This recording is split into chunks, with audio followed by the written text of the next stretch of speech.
Échos. L'édito sport. Bonjour Virginie Fulpin. Bonjour Dimitri, bonjour à tous. Alors après le karaté, est-ce que la boxe va disparaître des Jeux Olympiques? Le CIO réunit son comité exécutif aujourd'hui et demain à Lausanne. Il sera question de l'avenir du noble art au JO.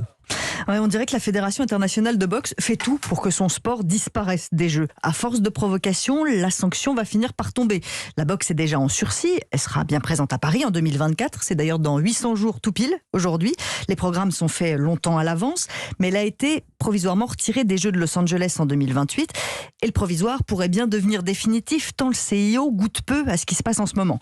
L'élection du président de la Fédération internationale la semaine dernière vaut son pesant d'or. L'heureux élu est Oumar Kremlev. Comme son nom l'indique, il est russe et proche du Kremlin. C'est vrai que c'est une... Kremlev, c'est vrai. Voilà, c'est pour ça. C'est une bonne idée en ce moment, alors que le CIO s'est montré très ferme vis-à-vis du sport russe depuis le déclenchement de la guerre en Ukraine. Et puis la façon dont il a été élu montre à quel point la démocratie est une vaste blague dans cette fédé. Déjà, il n'y avait qu'un candidat, la candidature de l'autre postulant ayant été jugée irrecevable.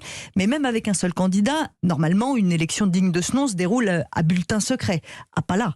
Oumar Kremlev a été élu par acclamation. Donc oui, vous avez bien entendu, clap-clap avec les mains pour désigner un président qui peut barrer la route des Jeux Olympiques à son sport. Qu'est-ce que c'est que ce cirque? Ça va sans dire, le CIO ne le prend pas très bien. Est-ce qu'il faut vraiment retirer la boxe des Jeux Olympiques? Enfin, la boxe quand même.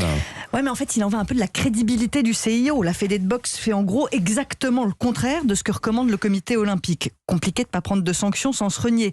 Alors, il y a la personnalité du président, d'accord, mais il y a aussi le fait que la Fédération internationale de boxe dépende financièrement de Gazprom, le géant russe du gaz dont l'UEFA s'est séparé comme sponsor de la Ligue des Champions notamment. Ça peut faire tâche. Et puis le moins qu'on puisse dire, c'est que la boxe n'avait pas besoin de ça. Elle a déjà une image désastreuse aux Jeux Olympiques avec des soupçons de triche et d'influence sur les arbitres à chaque Olympiade ou presque. On en sait quelque chose, nous, en tant que Français, avec les cruelles défaites d'Alexis Vastine à Pékin et à Londres. On n'a toujours pas compris aujourd'hui comment il avait pu être déclaré perdant. À Tokyo aussi, l'été dernier encore, il y a eu des soupçons.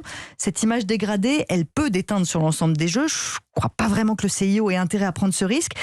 À un moment, si les menaces de sanctions agitées à chaque fois ne fonctionnent pas et qu'au contraire, les provocations se multiplient, il faudra peut-être trancher dans le vif. Oui, bien sûr que ça fait mal au cœur pour le noble art, ça, vous avez tout à fait raison, mais peut-être que ça permettrait de ramener un peu d'éthique sur le ring. Merci beaucoup Virginie Fulpin, 7h24.